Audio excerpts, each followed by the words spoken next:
दोस्तों राधे राधे। आज मैं लाल परी की कहानी सुनाने जा रही हूँ आपको। सालों पहले परियों की नगरी में लाल परी रहती थी। कुछ दिनों बाद महल में एक जश्न मनाने के लिए सब तैयार हो गए। तभी किसी बात पर रानी परी ने लाल परी को महल से बाहर निकाल जाने के आदेश दिया। इस बात से उदास होकर लाल परी महल से उड़कर धरती पर आकर एक बाग में छिप गई।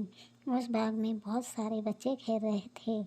लाल परी छिपकर उन बच्चों का खेल देखने लगी और उन बच्चों को खेलता देखकर वह अपना दुख भी भूल गई। बाग में खेल रही सोनी नाम की एक लड़की की नज़र लाल परी के सुनहरे लाल पंखों पर पड़ गई। सोनी को लगा कि शायद यह कोई फल है और वह उसे लेने के लिए उसके पास चली गई। सोनी ने वहाँ पर जब लाल परी को देखा तो वह चौंक गई और खुशी के नारे चिल्लाने लगी। सोनी की चीख सुनकर बाग में खेल रहे सभी बच्चे भी उसके पास आ गए। सुंदर लाल परी ने लाल रंग के कपड़े पहने हुए थे, उसके पंख भी लाल थे और उसने चमकता हुआ लाल रंग का सर पर ताज भी पहना हुआ था।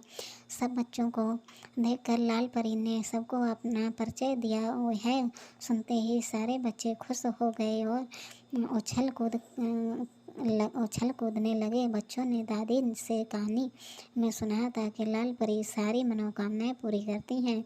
इसी वजह से सारे बच्चे लाल परी को देखकर बहुत खुश हुए और अपनी इच्छाएं बताने लगे। तभी चिंटू की इच्छा सुनने के बाद परी ने अपनी छड़ी घुमाई और चिंटू हवा की सैर करके वापस ज़मीन पर आ गया। फिर लाल परी ने अपने छड़ी घुमाई और एक रसीला ताज़ा आम सोनी के हाथों में आ गया। इसके बाद लाल परी ने फिर से अपनी छड़ी घुमाई और बाग के सभी फूल फिर से अपनी छड़ी घुमाई। बाग के सभी फूल रोशनी से जगमगाने लगे। लाल परी के जादू देखकर सभी बच्चे बहुत खुश थे और लाल परी भी परी महल में चल रहे उत्सव और ताजमहल में न रहने का अपना दुख भूल गई। और इसके बाद जैसे ही फूलों का चमकता हुआ कम हुआ आसमान के सारे तारे चमकने लगे। फिर बच्चों ने लाल परी से विदा लिया और अपने अपने घर जाने को तैयार हो गए। बच्चों के जाने के बाद लाल परी का मन फिर से उदास हो गया। लाल परी को उदास देखकर सोनी से रहा न गया तो उसने उससे उसकी उदासी का कारण पूछ लिया।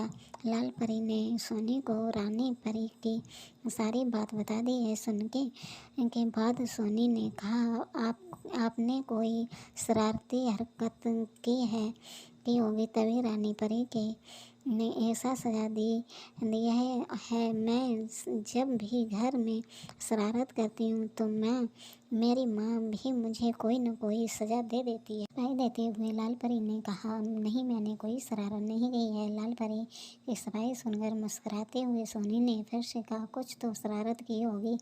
इतना सुनते ही लाल परी ने अपनी छड़ी और नज़रें सोनी से चुरा ली। नज़रें नीचे करते हुए लाल परी ने कहा, हाँ, मैंने एक शरारत की थी। नोटू बौना सीढ़ी पर खड़ा होकर परी महल के सबसे ऊंची घड़ी की सफाई कर रहा था। मैंने सीढ़ी को हिला दिया था। डर के मारे वह छड़ी की सुई पकड़कर उसी पर लटक गया और परी महल की सबसे बड़ी घड़ी सुई टूट गई। उस घड़ी की सुई टूटने के कारण घड़ी रुक गई और परी लोक में सब रुक गया था। इसके बाद रानी परी ने अपने जादू से सब कुछ ठीक किया और इसी वजह से गुस्सा होकर उन्होंने मुझे महल के बाहर भेज दिया, जबकि इसमें मेरी कोई गलती नहीं थी। दोस्तों, मेरी वीडियो अच्छी लगे तो लाइक सब्सक्राइब जरूर करना।